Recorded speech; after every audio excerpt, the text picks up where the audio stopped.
Al-Fatihah.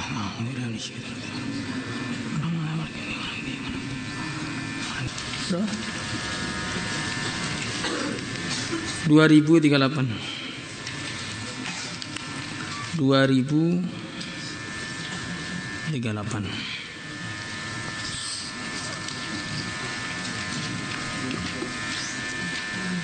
Udah tunggu belum? Santri baru belum ketemu. Ada santri lama nggak bawa kitab.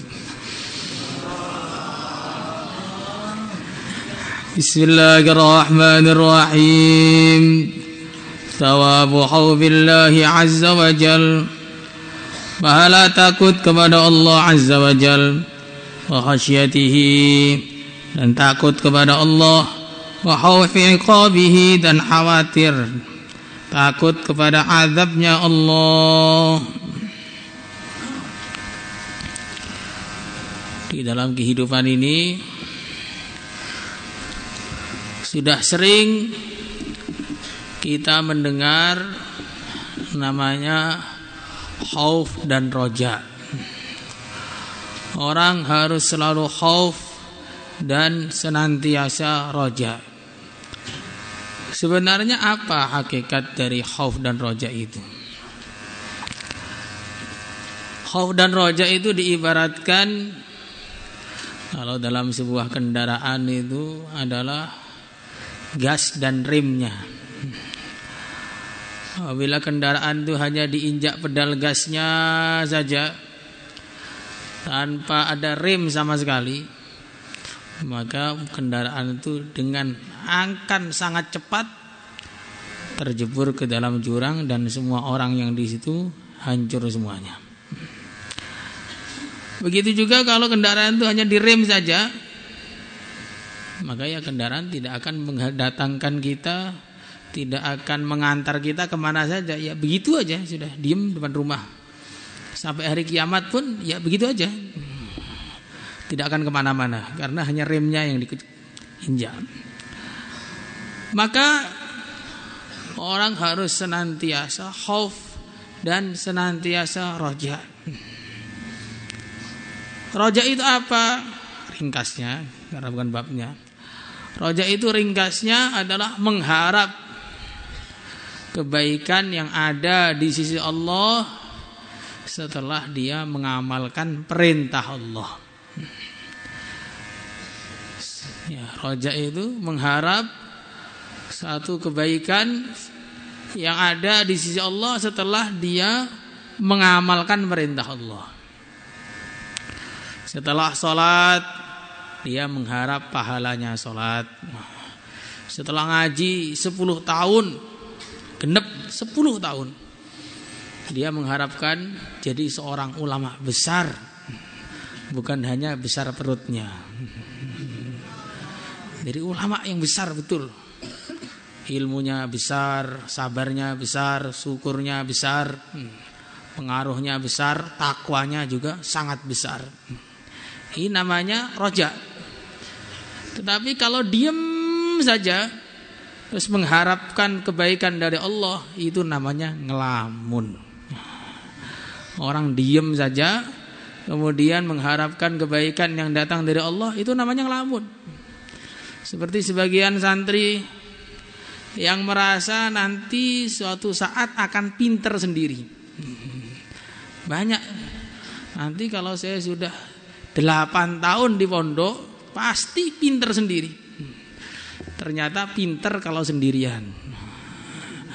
Kalau ada temannya langsung sempurna kebodohannya, sempurna kehula-huluannya. Kenapa? Karena dia tidak pernah berusaha. Kitabnya sudah hilang berkali-kali, sudah masuk lelang berkali-kali. Makanya orang seperti ini tidak akan bisa jadi orang pintar. Ini bukan roja, namanya ngelamun. Sebagian santri berharap nanti kalau sudah masuk kelas 7 ya pasti jadi hafid Quran. 6 tahun masa tetap baju hijau terus. Ternyata 10 tahun bajunya tetap hijau saja. Tidak berubah menjadi yang lebih baik warnanya.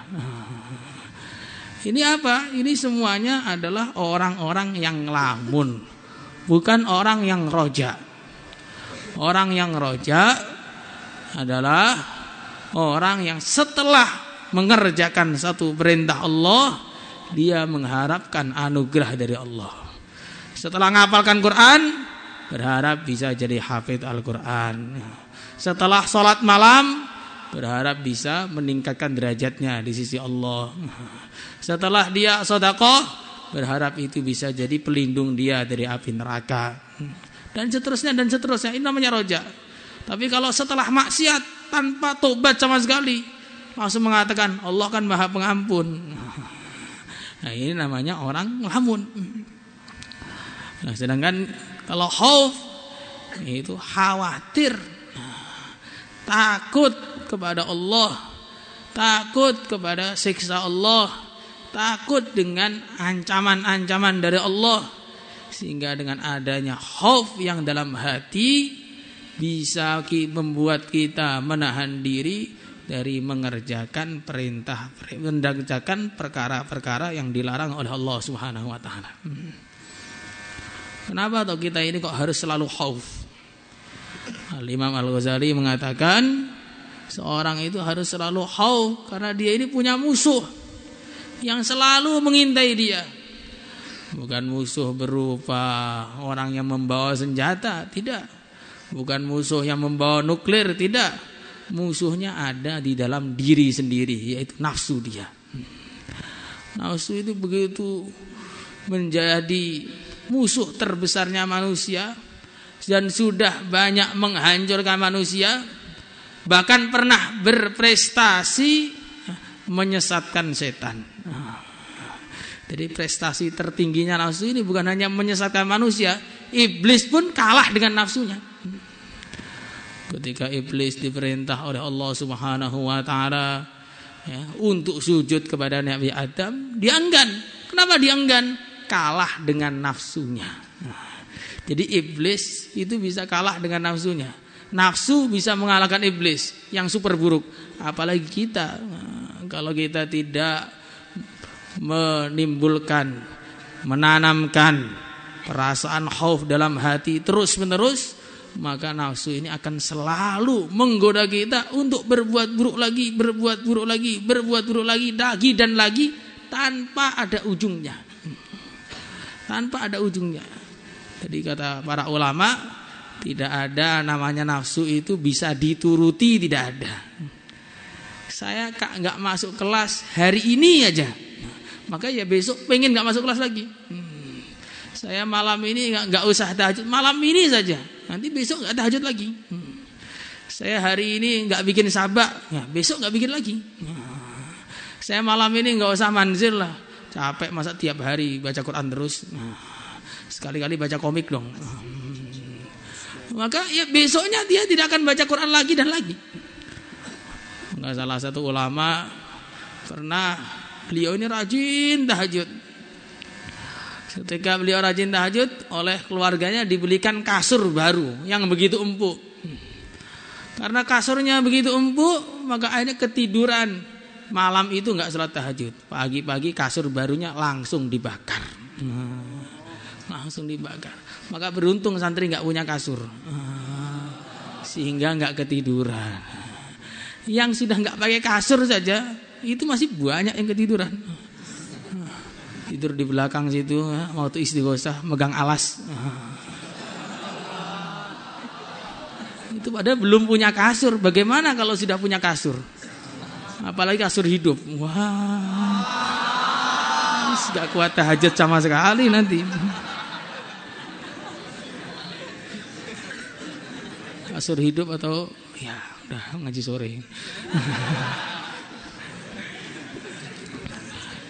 Ya. Makanya yang pertama kali orang itu harus memiliki rasa khauf, rasa khawatir untuk menundukkan nafsunya itu. Jadi dia mau berbuat buruk, diingatkan, jangan berbuat buruk karena semua ada konsekuensinya. Semua ada akibatnya. Semua ada urusannya. Nah, orang itu kalau tahu dan merasa semua ada urusannya, dia akan hati-hati. Kenapa banyak orang itu hidupnya tidak hati-hati? Karena dia merasa sesuatu yang dikerjakan tidak ada urusannya, maka dia hidup dengan seenaknya. Khauf itu penting sekali biar kita ini bisa menundukkan nafsu kita. Dan yang kedua kalinya, khauf itu sangat penting agar kita ini tidak bangga dengan amalan kita.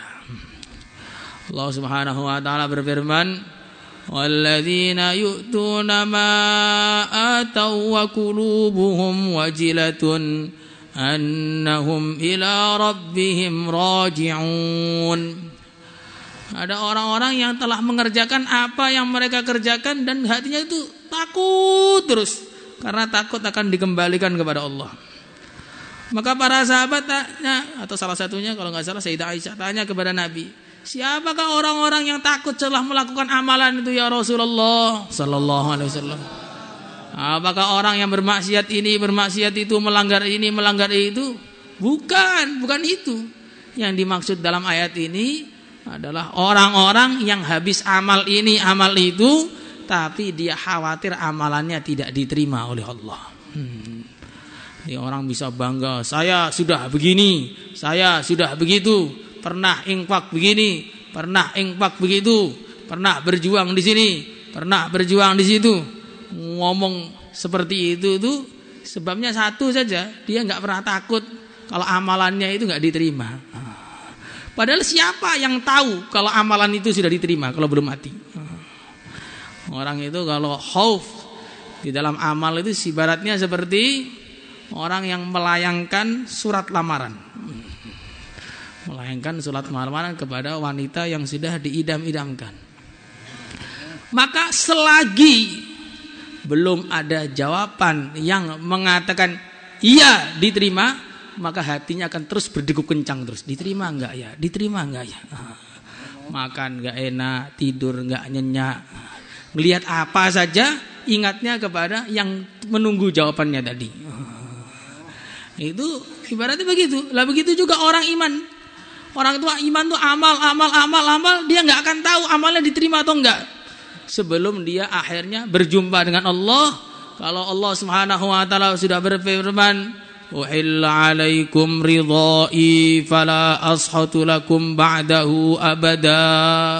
Aku telah ridha kepada kamu, enggak akan murka kepada kamu selama-lamanya, baru dia bisa plong.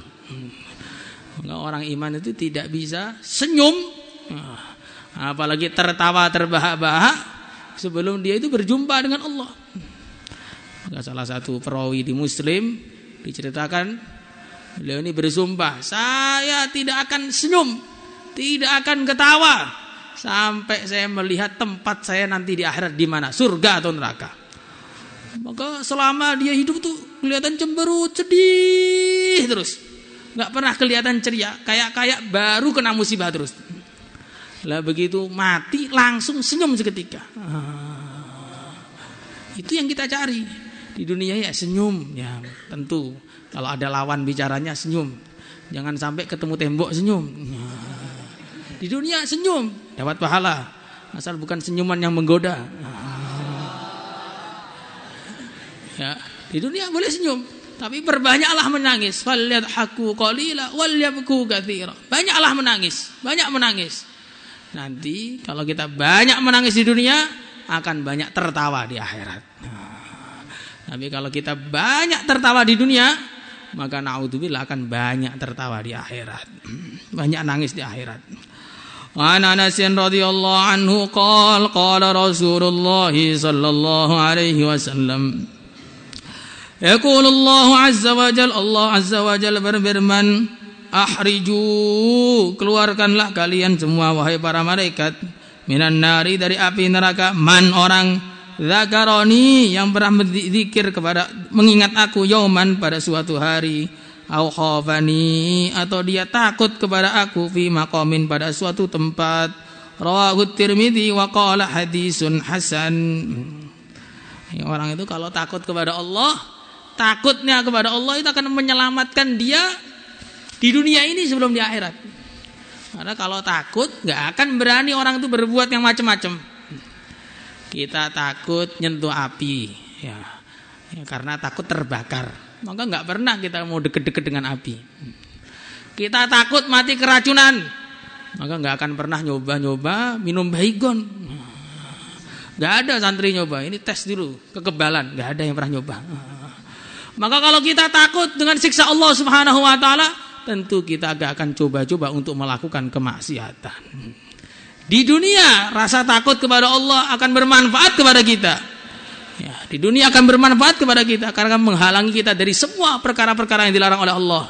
Di akhirat, orang yang takut kepada Allah Subhanahu wa taala akhirnya akan diselamatkan dari api neraka. Bahkan dalam satu cerita dikatakan ada orang yang sudah jatuh dari jembatan Sirat karena banyak amal buruknya.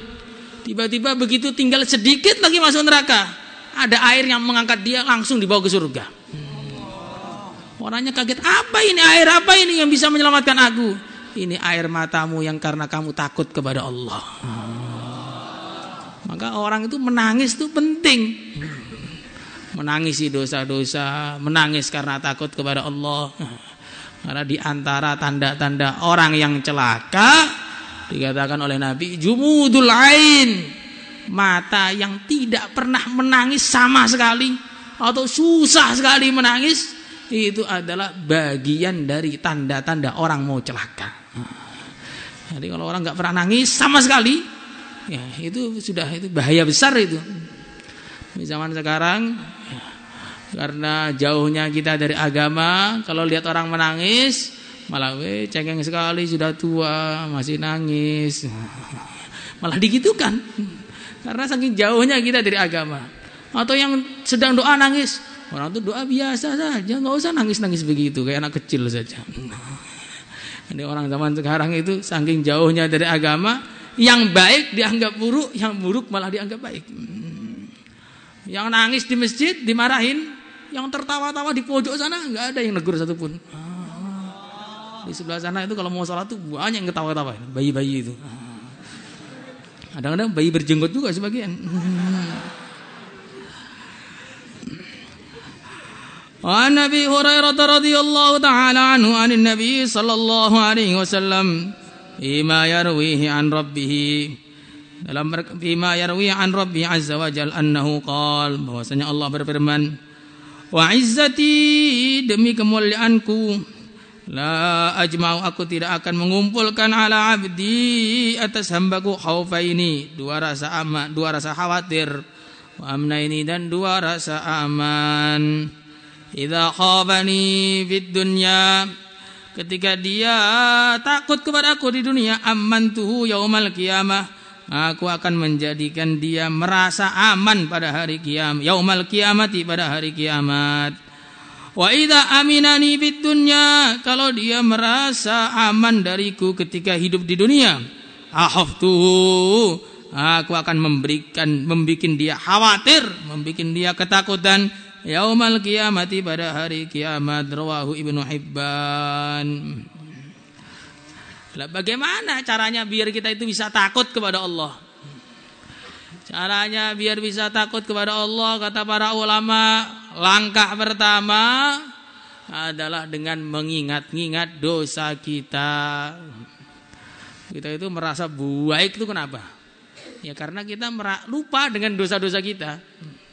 Kalau kita ingat dengan apa yang telah kita lakukan, maka tentu kita nggak akan sepede sekarang ini. Kita jalan bisa petantang-petenteng, tangan mengepal, dada membusung ke depan. Kenapa bisa seperti itu? Ya, karena lupa apa yang telah diperbuat. Apa yang telah diperbuat tangannya, lupa. Apa yang telah diperbuat kedua matanya, lupa. Apa yang telah diperbuat oleh telinganya, lupa. Apa yang telah diperbuat oleh kakinya, lupa. Mata harusnya buat baca Quran, malah buat ngantuk waktu pelajaran. Mulut yang harusnya digunakan untuk memuji-muji Allah, malah digunakan untuk mencaci maki hamba-hamba Allah. Telinga yang harusnya digunakan untuk mendengarkan kebaikan, malah digunakan untuk mendengar musik-musikan. Jadi kita ini hasilnya sudah dari ujung sampai ujung ada saja kesalahan kita itu. Dan sebenarnya sangat banyak kalau kita mau ingat. Tapi sayangnya yang kita ingat tuh kebaikannya, salahnya nggak pernah mau diingat. Maka biar kita itu menanamkan rasa khauf, step pertama ingatlah dosa-dosa kita. Dan kalau orang itu sibuk dengan mengingat dosanya, tidak akan pernah sibuk untuk mencaci maki orang lain. Jadi kalau ada orang tuh tiap hari menghisap orang lain, ya, bukan menghisap diri sendiri, menghisap orang lain, itu amalannya kurang begini, itu kurang pinter, itu kurang duit, itu kurang soleh, itu pencitraan, itu kebanyakan pakai citra. Kok tiap hari begitu terus saja kerjaannya? Sebabnya satu, dia lupa telah berbuat apa yang diperbuat orang yang dia caci. Maka yang pertama rasakanlah bahwa ingat-ingatlah dosa kita. Kemudian yang kedua, ingat-ingatlah siksaan atau ancaman yang akan Allah datangkan ketika kita berbuat dosa. Dikatakan dalam satu hadis, siapa yang mendengar azan kemudian dia tidak segera berangkat ke masjid atau tidak mau ke masjid, Allah Subhanahu wa taala akan masukkan dalam kupingnya timah panas. Kuping kita kemasukan serangga semut yang enggak panas, itu sudah pusing setengah mati. Semut itu kan enggak membawa kepanasan sama sekali, itu sudah pusing setengah mati. Lah bagaimana kalau timah yang masuk ke kepala kita? Maka orang-orang yang berangkat ke masjid akhir perlu dijauhlain dulu, habis itu difinjer dulu. Itu karena lupa bahwa Allah Subhanahu wa taala mengabsen dia sebelum manusia mengabsen dia. Berarti absen itu tidak perlu, di absen saja enggak ke masjid, apalagi enggak di absen. Ya. Maka yang kedua, mengingat-ingat ancaman Allah Subhanahu wa taala tentang apa yang kita berbuat itu. Kemudian yang ketiga, kata para ulama, caranya biar kita itu selalu bisa khawatir terus, bisa takut terus, adalah dengan membayangkan yang disiksa itu adalah kita. Maka Al-Ahnaf bin Qais, salah satu pembesar tabi'in, beliau kalau malam hari suka menyalakan lilin di tengah rumahnya. Kemudian jarinya itu disentuhkan dengan lilin, sentuhkan lagi sampai hampir terbakar. Sambil dia mengatakan kepada dirinya sendiri, wahai diriku, apa yang telah kamu siapkan untuk api neraka? Menyentuh api lilin saja sudah enggak kuat, bagaimana dengan menyentuh api neraka? Kita di masjid ini lagi lampu mati begini, kipas mati semua, sudah panas sekali. Bagaimana dengan padang mahsyar nanti?